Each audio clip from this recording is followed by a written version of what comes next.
नारे मोर कतय गिला है कत शरीरन सवासर शोभित चरण चंद्र मानिच रा। नमस्कार, 10 सूत्रधार देख रहे हैं आप और मैं हूं राजन झा। 10 सूत्रधार की धार्मिक कहानियों की यात्रा में हम पहुंचे हुए हैं बिहार के मधुबनी जिले में। बिहार के मधुबनी जिले में स्थित है यह उगना महादेव मंदिर और आज हम आपको 10 सूत्रधार पर उगना महादेव मंदिर की कथा सुनाने वाले हैं। देश भर में देवाधिदेव महादेव के अनेक प्रसिद्ध मंदिर स्थापित हैं, जिनसे कई रोचक कथाएं भी जुड़ी हैं।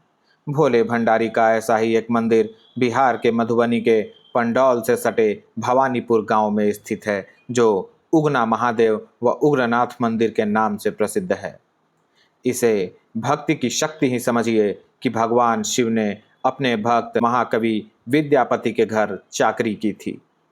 मिथिला ज्ञान और संस्कृति की धरती, यहाँ रहते थे महाकवि विद्यापति, जिनकी वाणी में माधुर्य और हृदय में शिव के प्रति अटूट भक्ति थी। विद्यापति रोज प्रभु का ध्यान करते, भजनों में लीन रहते और शिव की पूजा व उनके गुणगान में जीवन बिताते। उनकी इस भक्ति से प्रसन्न होकर कैलाशपति महादेव ने एक दिन माता पार्वती से कहा, देवी, अब समय आ गया है कि मैं अपने इस प्रिय भक्त के साथ कुछ समय व्यतीत करूं। और फिर भगवान शिव ने एक साधारण युवक का रूप धारण किया। साधारण वस्त्र, माथे पर पगड़ी और हाथ में लाठी लिए वे विद्यापति के गांव में प्रवेश कर गए। गांव वालों को उन्होंने अपना नाम उगना बतलाया। वे विद्यापति के पास पहुंचे और निवेदन किया, मुझे अपनी सेवा में रख लीजिए। गाय चराऊंगा, घर का काम करूंगा। सरल स्वभाव के धनी विद्यापति ने सहर्ष उगना को अपने घर में रख लिया। उगना जी जो थे, मतलब एक तो महादेव के रूप हो गए, लेकिन हम लोग उगना करके ही संबोधित उगना करते हैं। नौकर के रूप में थे ना, नौकर बन के आए। तो क्या जरूरत पड़ गई महादेव को विद्यापति जी का नौकर? विद्यापति के भक्ति से प्रसन्न होकर के, उनके रचना से प्रसन्न होकर के, उनका जो कविता गायन जो होता था वो उसका प्रथम ये जो है विद्यापति के उगना जो था जो प्रथम श्रोता था, बनाता था, वही सुनते थे। उगना को वो सुनाते थे। हाँ, वही लग में जो रहेगा वही नहीं सुनेगा। जी। वो नजदीक में रहते थे, वही बनाए और उनको सुनाए। जी। तो इसलिए उससे प्रसन्न होकर के जो शिव जी उनके नौकर में आ गए। उनको लगा कि चलो कुछ हाँ। समय इनके साथ बिताते हैं। एक लीला कह सकते हैं हम लोग, महादेव की एक लीला। हाँ जी। 12 वर्ष तक इनके साथ रहे। जी, 12 वर्षों तक। 12 वर्ष तक साथ रहे। एक दिन भीषण गर्मी में विद्यापति राजा के दरबार में जा रहे थे। धूप तेज थी, प्यास से गला सूखने लगा। जल का प्रबंध नहीं था। उन्होंने अपने सहायक उगना से जल का प्रबंध करने के लिए कहा। उगना ने इधर उधर देखा, पानी का कोई स्रोत नहीं था, केवल जंगल ही जंगल। विद्यापति को प्यास से व्याकुल देख उगना से रहा नहीं गया और वे पास की झाड़ियों की आड़ में पहुंच गए। अपनी जटाओं से निर्मल गंगा जल निकालकर उन्होंने विद्यापति को पिला दिया। जल ग्रहण करते ही विद्यापति को उस जल के गंगा जल होने की अनुभूति हुई। उन्होंने उगना से पूछा कि इस स्थान पर गंगा जल सा पवित्र जल स्रोत कहाँ है। उगना इसका उत्तर नहीं दे सके और विद्यापति ने अपने आराध्य को पहचान लिया। भगवान ने विद्यापति से कहा कि इस रहस्य को रहस्य ही रहने दें। रहस्योद्घाटन हुआ तो वे उसी क्षण विद्यापति के घर से चले जाएंगे। बिस्पी से रजवाड़ा जा रहे थे।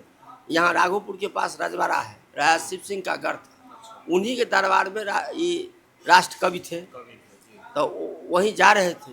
यहीं प्यास लगा और पानी पिलाए और यही शर्त रखा, जो यह भेद प्रकट नहीं होना चाहिए।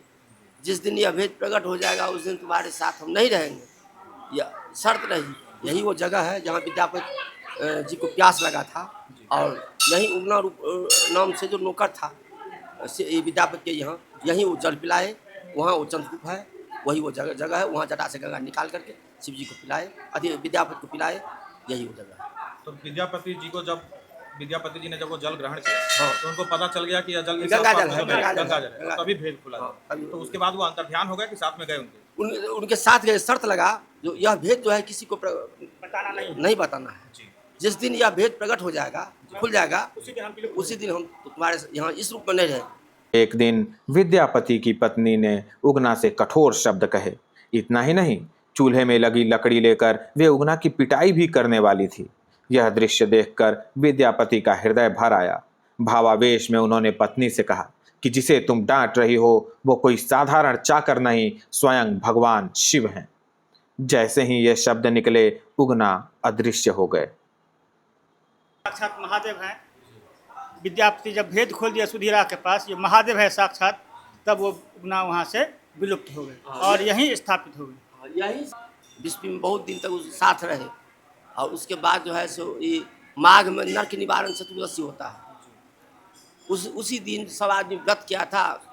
विद्यापति का पत्नी था सुधीरा, कहा जो उगना आज जल्दी बेलपत्र लेके आना। सब आदमी व्रत किए हैं, शाम होते ही पूजा करेंगे। वो जो वहाँ गए अथी लाने के लिए, बेलपत्र लाने के लिए, वो जंगल में जाकर सो गए। संध्या हो गया तब नींद खुला जो है अथी जो है बेलपत्र के लिए कहा था, तो बेलपत्र लेके नहीं लाए। तब हाँ जल्दी जो है सो थोड़ा डाली तोड़ करके बेलपत्र को और गए वहाँ। अब विद्यापति पूजा पर बैठे हुए थे, बेलपत्र आएगा, शिव जी आएंगे तो पूजा करेंगे, वही तो शिव जी हैं। जानता तो वही था, विद्यापति जानता था जो ये साक्षात शिव हैं और वही बेलपत्र लाएगा, उसी को आदेश दिया है तो वही लाएगा तो पूजा होगा।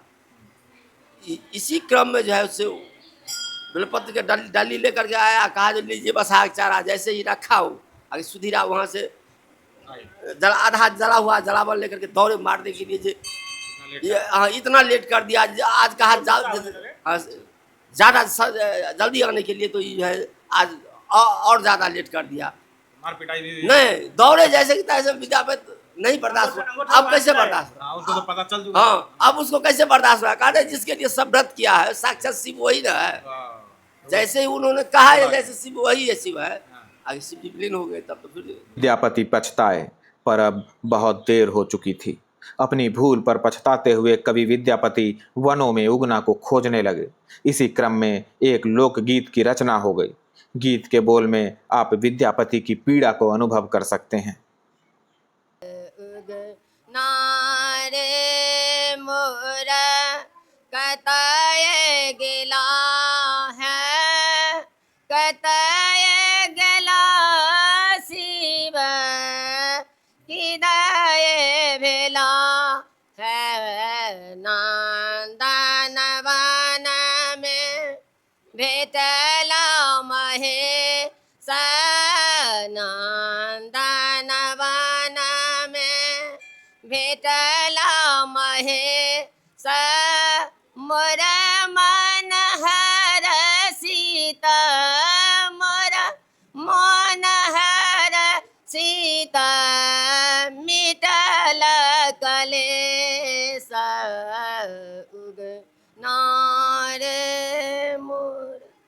अपने प्रिय भक्त की ऐसी दशा देखकर भगवान उनके समक्ष प्रकट हुए और उन्हें समझाया कि मैं अब तुम्हारे साथ नहीं रह सकता, परंतु उगना के रूप में जो तुम्हारे साथ रहा उसके प्रतीक चिन्ह के रूप में अब मैं शिवलिंग के रूप में तुम्हारे पास विराजमान रहूंगा।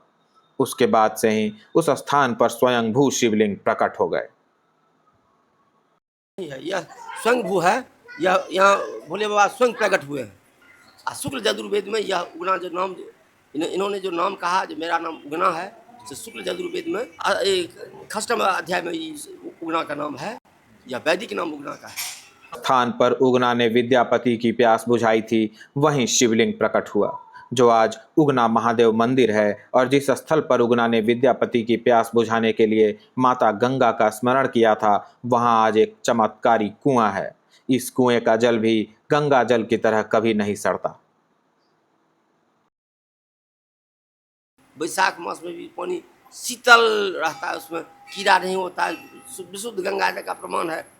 ले जाइए आज एक बोतल पानी रख दीजिएगा, 10 वर्ष भी 10 वर्ष भी उसमें पानी खराब नहीं होगा। गंगा जल कितना हुआ पूरा पवित्र है, एकदम खराब नहीं होगा। जो हरिद्वार वगैरह से जो लोग लेके आते हैं, हाँ, वैसे वही ही गंगा जल है।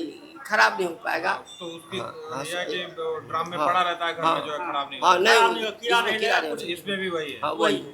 दूर दूर से श्रद्धालु इस ऐतिहासिक मंदिर में आते हैं। कहते हैं कि यहाँ सच्चे मन से मांगी गई हर मनोकामना पूर्ण होती है। तैँ ई धरती बहुत पावन छै, एहिठाम बहुत कामना होइ छै। जे केओ जे कोनो कामना लऽ कऽ आबै छथि, चाहे ओ नेता आबै छै, चाहे एकटा गरीबसँ गरीब आबै छथि, सभक कामना बाबा उग्रनाथ पुरबै छथिन। ये बहुत ही महत्वपूर्ण मंदिर है। ये यहाँ बहुत ही जगताजोर मंदिर है। यहाँ पे जो भी आता है उसका मनोकामना जरूर पूर्ण होता है। मनोकामना पूर्ति। हाँ जरूर होता है। यहाँ पे हम भी माने हुए थे, कुछ मेरा पूरा हो गया, तो आज हम वो पूरा करने के लिए आए हुए थे। ये हमने एक श्रद्धालु से नई बात सुनी है कि मनोकामना पूर्ति भी यहाँ होती है। हाँ हालांकि होती पंडित जी है। बतला रहे थे जी। हाँ होती है। वही चढ़ावा चढ़ावा चढ़ाने अभी हम आए हुए थे। हम जो माने हुए थे मेरा पूरा हो गया, वही चढ़ाना हम चढ़ाने आए हुए थे। मैथिल कोकिल विद्यापति ने आदि शक्ति के लिए भी कई भजन लिखे हैं जो आज तक गाए गुनगुनाए जाते हैं। कहीं हमरा सबके दर्शक के सुना दी। जय जय भैरवी असुर भयाभनि पशुपति भाविनी माया सहज सुमति गति दिया हे गोसाउनि अनुगति गति तो न पाया बासर रैन स बासर शोभित बासर रैन सवासर शोभित चरण चंद्र मणिचूड़ा सहज सुमति गति दिया हे गोसाउनि अनुगति गति तो न पाया। इस समय जो मंदिर आप देख रहे हैं उसका निर्माण साल 1932 में हुआ है। वर्ष 1934 में आए भीषण भूकंप में भी मंदिर को कोई क्षति नहीं पहुंची थी। हालांकि आज मंदिर का परिसर काफी भव्य बना दिया गया है। मुख्य मंदिर के अलावा परिसर में यज्ञशाला और संस्कार शालाएं भी बनाई गई हैं। तो 10 सूत्रधार पर आपने उगना और महादेव की कथा सुनी, उगना महादेव मंदिर के बारे में जाना और विद्यापति जी के बारे में जाना कि कैसे उगना विद्यापति के गीतों से प्रभावित होकर उनके यहाँ चाकरी करने के लिए चले आए थे और उसके बाद वो जो पूरी कहानी थी आपने सुनी। कैसी लगी आपको यह कहानी हमें कमेंट में ज़रूर बताइएगा, हमें सपोर्ट करिए। और कहानियों का सिलसिला, धार्मिक कहानियों का सिलसिला भी 10 सूत्रधार पर जारी रहेगा। 10 सूत्रधार के साथ बने रहिए। आज के लिए इतना ही, मिलेंगे बहुत जल्द किसी नए कहानी के साथ। नमस्कार।